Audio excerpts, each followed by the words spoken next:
ഇപ്പോ ദ ഹിന്ദുവിന്റെ ശോഭന നായർ മുഖ്യമന്ത്രി ഇന്റർവ്യൂ ചെയ്തിട്ടുണ്ട്. അത് പിണറായി വിജയൻ ഇന്ന് നിഷേധിച്ചിട്ടില്ല.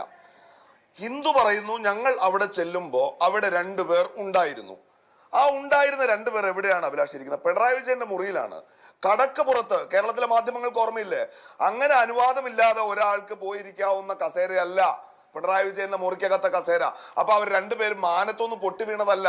അവർ അവിടെ വന്നിരുന്നത് മുഖ്യമന്ത്രിയായിട്ടുള്ള പിണറായി വിജയന്റെ അനുവാദത്തോടെയും സമ്മതത്തോടെയുമാണ്.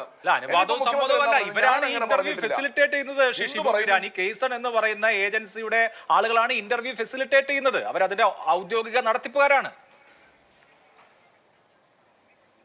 ഞാൻ അതിലേക്ക് വരികയാണ് അഭിലാഷ്. ഹിന്ദു പറയുന്നു ഇവർ തന്ന ഒരു കുറിപ്പാണ്. മുഖ്യമന്ത്രി പറയുന്നു ഞാൻ അങ്ങനെ പറഞ്ഞിട്ടില്ല. എനിവിടെ വിശദീകരിക്കേണ്ടത് ആരാണ്? ഈ കേസൺ എന്ന് പറയുന്ന ഏജൻസിയാണ്. ആ ഏജൻസി ഇപ്പൊ മാതൃഭൂമി തന്നെ വൈകിട്ട് റിപ്പോർട്ട് അനുസരിച്ചാണെങ്കിൽ അവരുടെ ഓഫീസൊക്കെ പൂട്ടി അവരുടെ പ്രധാനപ്പെട്ട ആൾക്കാരൊക്കെ ഇന്ന് വൈകിട്ടത്തോടെ കാണാണ്ടായിട്ടുണ്ട്. ഇനി അവിടെ ഇരിക്കട്ടെ. ഞാൻ ചോദിക്കട്ടെ, ഞങ്ങളിപ്പോ ഈ കയ്യിൽ കുത്തുന്ന വർത്തമാനം ഇപ്പൊ മാതൃഭൂമി പ്രസിദ്ധീകരിച്ച് ഇപ്പൊ നിങ്ങൾ കേൾപ്പിച്ചല്ലോ. ഞങ്ങൾ നേരത്തെ പറഞ്ഞതല്ല ഒരു PR ഏജൻസി മൂപ്പരുടെ മുഖം മിനുക്കാൻ പണിയെടുക്കുന്നുണ്ടെന്ന്. ഈ കേസൺ എന്ന് പറയുന്ന ഏജൻസി ഇവരെ ചുമതലപ്പെടുത്തിയിട്ടുണ്ടോ? ചുമതല സൗജന്യമായിട്ട് ഇവര് ജോലി ചെയ്ത് കൊടുക്കില്ലല്ലോ. ഇവർക്ക് പണം കൊടുക്കുന്നുണ്ടോ? അത് കേരളത്തിന്റെ പൊതുഖജനാവിൽ നിന്നാണോ കൊടുക്കുന്നത്? ഇതൊക്കെ അറിയാൻ ഇപ്പോ കേരളത്തിന് അവകാശമുണ്ട്. മുഖ്യമന്ത്രി ഞാൻ പറഞ്ഞിട്ടില്ല എന്ന് പറഞ്ഞാൽ തീരുന്നതാണ് ഇവിടുത്തെ വിഷയം. മുഖ്യമന്ത്രിയുടെ കൂടെ ഉണ്ടായിരുന്ന എന്ന് വെച്ചാൽ മുഖ്യമന്ത്രി ഒഫീഷ്യലായി ചുമതലപ്പെടുത്തിയവർ എന്ന് വിശ്വസിക്കേണ്ടവർ കൈമാറിയ കുറിപ്പാണ്. ഇനി ഒന്നുകൂടി ഞാൻ ചോദിക്കട്ടെ, ഇപ്പൊ മുഖ്യമന്ത്രി ഇതിൽ നിന്ന് തടിയൂരാൻ ശ്രമിക്കുന്നുണ്ട് എങ്കിൽ കൂടി സെപ്റ്റംബർ 21 വാർത്താ സമ്മേളനം ഈ ചർച്ച ആരംഭിക്കുന്നതിന് മുൻപ് അഭിലാഷ് പ്രക്ഷേപണം ചെയ്തില്ലേ? ഈ മലപ്പുറത്തിന്റെ കണക്ക് എന്താ? തിരുവനന്തപുരം എയർപോർട്ടിന്റെ കണക്ക് പിണറായി വിജയൻ വായിച്ചിട്ട് കൊണ്ട് പുറത്തേക്ക് വരാത്തത്? തിരുവനന്തപുരം എയർപോർട്ടിലെ സ്വർണ്ണക്കടത്തിന്റെ കണക്ക് വായിക്കാൻ പോയാൽ അവസാനം പിടിച്ച ഒരു 14 കിലോ സ്വർണം അത് 30 കോടിക്ക് വരും. അതിനു മുൻപ് എത്ര തവണ സ്വർണം വന്നു നമുക്കറിയില്ല. ആ കണക്ക് അങ്ങോട്ട് വായിക്കാൻ പോയാൽ പിണറായി വിജയന്റെ വലതു ഭാഗത്ത് 5 വർഷം ഇരുന്ന അദ്ദേഹത്തിന്റെ പ്രിൻസിപ്പൽ സെക്രട്ടറി മലപ്പുറത്തിന്റെ കണക്ക് സവിശേഷമായി പറയുന്നത് മലപ്പുറത്ത് കേസുകൾ പെരുപ്പിക്കുന്നു. ഡാൻസ് ഓഫ് സംഘം സുജിത് ദാസിന്റെ നേതൃത്വത്തിൽ അവിടെ വ്യാജമായ കേസുകൾ ഉണ്ടാക്കുന്നു. അതുകൂടാതെ ഈ സ്വർണം കടത്തുന്ന ആളുകളെ കൊള്ളയടിക്കുന്നു തുടങ്ങി ആരോപണങ്ങളുടെ ഒരു കെട്ട് PV അൻവർ എന്ന മുൻ ഭരണകക്ഷി MLA പുറത്തുവിടുകയാണ്. അപ്പൊ മലപ്പുറത്ത് ഇങ്ങനെയൊക്കെയാണ് നടക്കുന്നത് എന്ന് പറയുമ്പോൾ മുഖ്യമന്ത്രി മലപ്പുറം എന്ന വിഷയമാണ് അദ്ദേഹം ആരോപണം നേരിടുന്നത്. ആ വിഷയത്തിൽ എക്സ്പ്ലെയിൻ ചെയ്യുമ്പോൾ തിരുവനന്തപുരത്തിന്റെയും കോഴിക്കോട്ടിന്റെയും കാര്യം പറയണ്ടല്ലോ, മറ്റു സ്ഥലത്തിന്റെ എറണാകുളത്തിന്റെ കാര്യം പറയണ്ടല്ലോ. കഴിഞ്ഞ 5 കൊല്ലം കൊണ്ട് 147 കിലോ സ്വർണം പിടിച്ചപ്പോൾ അതിൽ 124 കിലോയും കരിപ്പൂരിലാണ്. അത് ഇന്നും മുഖ്യമന്ത്രി വിശദീകരിച്ചു. അങ്ങനെ സ്വർണം കള്ളക്കടത്ത് അതുവഴി നടക്കുന്നത് കൊണ്ടാണ് അവിടെ ആക്ഷൻ ഉണ്ടാവുന്നത്, അതുകൊണ്ടാണ് കേസ് ഉണ്ടാവുന്നത് എന്നാണ് അതിന്റെ രത്ന ചുരുക്കം. അല്ല, അങ്ങനെ പറയാൻ കഴിയില്ലെന്ന്. അങ്ങനെ പറഞ്ഞിട്ട് എങ്ങനെ കേരളത്തിന്റെ മുഖ്യമന്ത്രിക്ക് കൈ കഴുകാൻ പറ്റുക? ഇത് തടയേണ്ട ജോലി ആർക്കാ? ഇപ്പൊ 5 ചെറുപ്പക്കാർ ഇന്ന് രാവിലെ മാതൃഭൂമി എന്നെ പുറത്തുവിട്ട ബ്രേക്കിംഗ് ന്യൂസ് അല്ലേ, 5 ചെറുപ്പക്കാർ രാമനാട്ടുകര ബൈപ്പാസിൽ ഒരു അപകടത്തിൽ മരിച്ചു. ആദ്യം അതൊരു അപകട വാർത്തയാണ്, പിന്നീട് അത് സ്വർണം പൊട്ടിക്കലാണ് നമുക്ക് ബോധ്യപ്പെടുന്നു. അതിന്റെ കുറ്റപത്രം സമർപ്പിക്കപ്പെട്ടിട്ടില്ല. അതുമായി ബന്ധപ്പെട്ട ആരോപണം നേരിട്ടതാരാണ്? സുജിത് ദാസ് ആണ്. മറ്റൊരു ആരോപണം നേരിട്ട ആളാരാണ്? ADGP അജിത് കുമാറാണ്. ഇവരൊക്കെ മുഖ്യമന്ത്രിയുടെ കൂടെ ഇപ്പൊ തന്നെ ഉണ്ടല്ലോ. അവരെ ഒന്ന് തള്ളി പറയാൻ മുഖ്യമന്ത്രി പിണറായി വിജയൻ തയ്യാറായല്ലോ.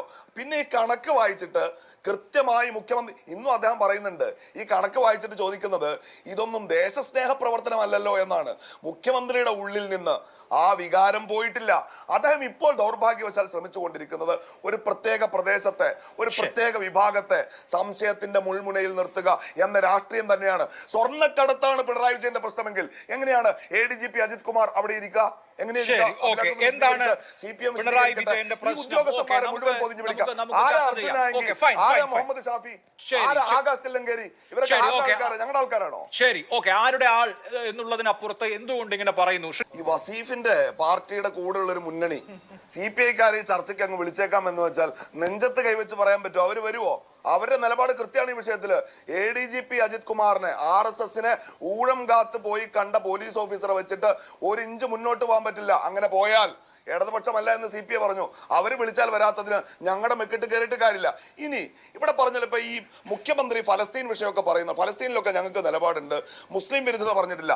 അഭിലാഷ് അടക്കം പറഞ്ഞു VS അച്യുതാനന്ദന്റെ സ്റ്റേറ്റ്മെന്റ്. ആ സ്റ്റേറ്റ്മെന്റ് എങ്ങനെ ദുരുപയോഗം ചെയ്യപ്പെട്ടു എന്ന വസ്തുത അഭിലാഷിന് നിഷേധിക്കാൻ പറ്റുമോ? പിന്നെ ലവ് ജിഹാദ് CPM-ന്റെ ബ്രാഞ്ച് സമ്മേളനം ഞാൻ വിശദീകരിക്കാം അഭിലാഷെ. 1-2 വർഷങ്ങൾക്ക് മുമ്പാണ് കോഴിക്കോട് കോടഞ്ചേരിയിൽ വസീഫിന്റെ ഒരു സഖാവ്, ഒരു DYFI പ്രവർത്തകൻ ഒരു പെൺകുട്ടിയെ വിവാഹം കഴിച്ചത്. രണ്ടുപേരും 2 വ്യത്യസ്ത സമുദായത്തിൽ ജനിച്ചവരാണ്. അവിടെ വലിയൊരു പ്രശ്നമുണ്ട്, ഒരു വലിയ പ്രതിഷേധം നടന്നു. ആ പ്രതിഷേധത്തിന്റെ ഭാഗമായി അവിടെ CPM-ന്റെ നേതാവായിരുന്ന മുൻ MLA ആയിരുന്ന ജോർജ് തോമസ് ആയിരിക്കണം. അദ്ദേഹത്തോട് ചോദിച്ചപ്പോൾ അദ്ദേഹം പറഞ്ഞത് കഴിഞ്ഞ പാർട്ടി സമ്മേളനത്തിൽ ഞങ്ങൾക്ക് പ്രസംഗിക്കാൻ തന്നിട്ടുള്ള കൈപ്പുസ്തകത്തിൽ ഇത് എഴുതി വച്ചിട്ടുണ്ട് എന്ന്. ആ വാക്ക് കേരളത്തിൽ ഉപയോഗിച്ച CPM നേതാവ് ജോർജ് തോമസ് ഞാൻ മനസ്സിലാക്കുന്നത് ശരിയാണെങ്കിൽ വസീഫിന്റെ ജില്ലയായ കോഴിക്കോട്ട് ഇപ്പൊ CPM-ന്റെ ജില്ലാ കമ്മിറ്റി മെമ്പറാണ്. എളമരം കരീം അദ്ദേഹം പറഞ്ഞെന്താ അറിയോ, കുറ്റ്യാടിയിൽ നിന്ന് നാദാപുരത്ത് നിന്ന് മുസ്ലിം പെൺകുട്ടികളെ പ്രത്യേകം റിക്രൂട്ട് ചെയ്തിട്ട് ഡൽഹിയിലേക്ക് പോവാണ്. തീവ്രവാദ സംഘടനകളുടെ ഭാഗമാണ്. ഞാൻ പറഞ്ഞു പൂർത്തിയാക്കട്ടെ. അത്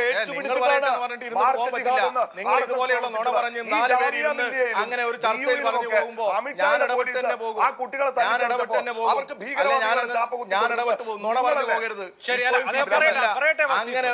അങ്ങനെ ഒരു അബദ്ധം പറഞ്ഞതിന് അതാ ഈ പാർട്ടി.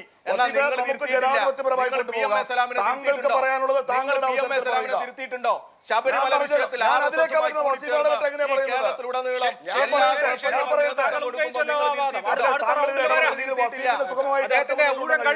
നിങ്ങൾ തിരുത്തിയിട്ടില്ല. താങ്കൾ സംസാരിക്കും ഞങ്ങൾക്ക് പറയണ്ടേ?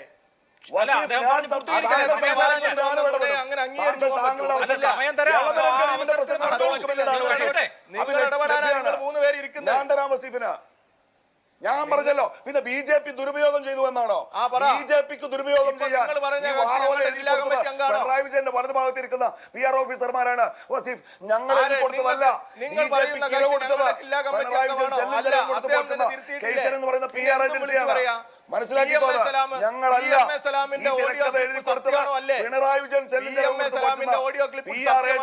മനസ്സിലാക്കിക്കോ. BJP അന്വേഷണം വരും എന്നുള്ള പേടിയിലാണ് ഈ BJP-യുമായിട്ട് ഡീൽ ഉണ്ടാക്കുന്നത്. ഞാൻ പറഞ്ഞല്ലോ, കേരളത്തിന്റെ മുന്നിൽ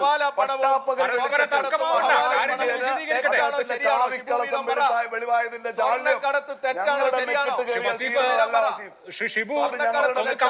അതിനുശേഷം ഞാൻ താങ്കൾക്ക് അവസരം തരാം. നിങ്ങൾ രണ്ടുപേരും ഒരുമിച്ച് സംസാരിച്ചാലേ ആളുകൾക്കൊന്നും മനസ്സിലാവില്ല. രാഷ്ട്രീയ സംവാദം അതിന്റേതായ മെറിറ്റിൽ നടക്കട്ടെ. ഒരു രാഷ്ട്രീയ സംവാദം അതിന്റേതായ അർത്ഥതലങ്ങളിൽ നടക്കട്ടെ. നിങ്ങൾ പരസ്പരം സംസാരിക്കല്ലേ? ഞാൻ 2 ഉദാഹരണങ്ങൾ പറഞ്ഞപ്പോഴേക്കും വസീഫ് എന്തിനെങ്ങനെ പ്രകോപിതനാവുന്നത്? എന്റെ അവസരത്തിൽ ഞാൻ സംസാരിക്കും, വസീഫിന്റെ അവസരത്തിൽ ഞാനൊരു പ്രകോപനമില്ല. നുണ പറഞ്ഞാൽ പ്രകോപിതനാവും. നിങ്ങൾ ഈ വെറുതെ ഇരുന്നിട്ട് നുണ പറയരുത്. നിങ്ങൾ 3 പേരും വെറുതെ പറഞ്ഞിട്ട് താങ്കൾ ഈ ചർച്ചയിൽ സൂചിപ്പിച്ചല്ലോ BJP ഉപയോഗിക്കുകയാണ്. BJP ഉപയോഗിക്കാൻ ഈ വാറോല എഴുതി കൊടുത്തത് പിണറായി വിജയന്റെ വലതുഭാഗത്തിലുള്ള PR ഏജൻസിയാണ്.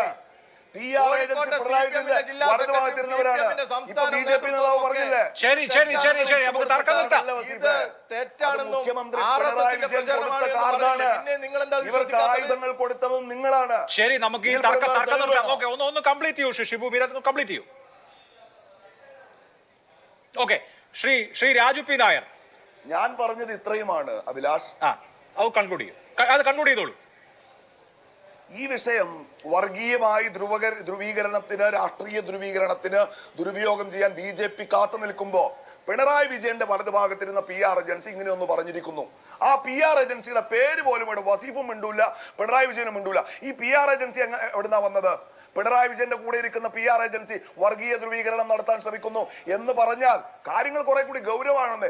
ഇത് വളരെ അപകടകരമായ അജണ്ടയാണ് ഇവർ മുന്നോട്ട് വെക്കുന്നത്. ഫലസ്തീൻ കാർഡ് കുറെ കളിച്ചു, അത് ചെലവാവില്ല എന്ന് കണ്ടപ്പോ ആ കാർഡ് താഴെ വെച്ചിട്ട് വേറൊരു കാർഡ് എടുത്ത് കളിക്കാൻ ഇവര്. അത് മലപ്പുറത്തിന്റെ നെഞ്ചത്തേക്ക് വേണ്ടാന്ന് ഞങ്ങൾ പറഞ്ഞത്. ശരി, ഓക്കെ. ഇവിടെ ശ്രീ രാജു പി നായർ, മലപ്പുറത്തിന്റെ നെഞ്ചത്ത് കയറുന്ന പ്രശ്നമുണ്ടോ? മലപ്പുറം അഭിലാഷ് ഒറ്റ കാര്യം, മലപ്പുറം ആരുടെ ഇവർക്ക് കുത്തക എഴുതി കൊടുത്തത്? ഇവരാരാ മലപ്പുറത്തിന്റെ? അല്ല, മലപ്പുറം എന്ന് പറയുന്നത് അവിടുത്തെ മുഴുവൻ ജനങ്ങളും മുഴുവൻ രാഷ്ട്രീയ കക്ഷികളും മുഴുവൻ സമൂഹവും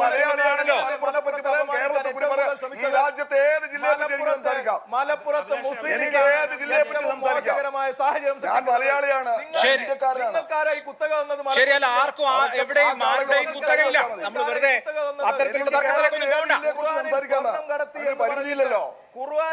മലപ്പുറത്തെ പറ്റി ഒന്നും പറഞ്ഞല്ലോ. മലപ്പുറത്തെയും മലപ്പുറത്തെ മതസ്ഥാപനങ്ങളെയും എല്ലാം ചോദ്യം ചെയ്യാനുള്ള അവസരം ഉണ്ടാക്കിയത് ശരി. ലീഗുമാണ്. എന്താ നിങ്ങൾക്ക് അതിനെ കുറിച്ച് പറയാനുള്ളത്? ശരിയല്ല, ഇനി പരസ്പര തർക്കത്തിലേക്ക് പോകണ്ട, അത് അവസാനിപ്പിക്കാം. ഇല്ലാത്ത ആരോപണം ഉന്നയിച്ച് അങ്ങനെ പരസ്പര തർക്കത്തിലേക്ക് പോകണ്ട, അത് അവസാനിപ്പിക്കാം. കടന്നു വരാനുള്ള ശരി. വിളിച്ചു പറയാ. നിങ്ങൾക്കാരായി മലപ്പുറത്തിന്റെ അവകാശം വരും. നിങ്ങളുടെ കുത്തകയൊന്നല്ല മലപ്പുറം. അല്ല, അങ്ങനെ തർക്കിച്ചു പോകണ്ട രണ്ടുപേരും. ഞാൻ പറയുന്നത് താങ്കളിലേക്ക് വരാം. നമുക്ക് വിഷയങ്ങൾ രാഷ്ട്രീയമായി കണ്ടാൽ മതിയല്ലോ, വ്യക്തിപരമായി വേണ്ട. നിങ്ങൾ തമ്മിൽ പരസ്പരം തർക്കിക്കണ്ട. വിഷയങ്ങളിലേക്ക് വരാം.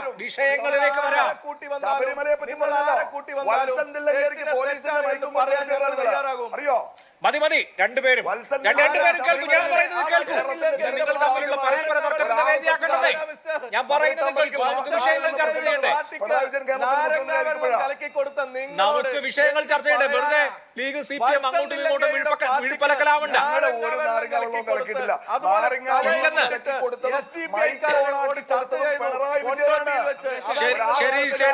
ശരി.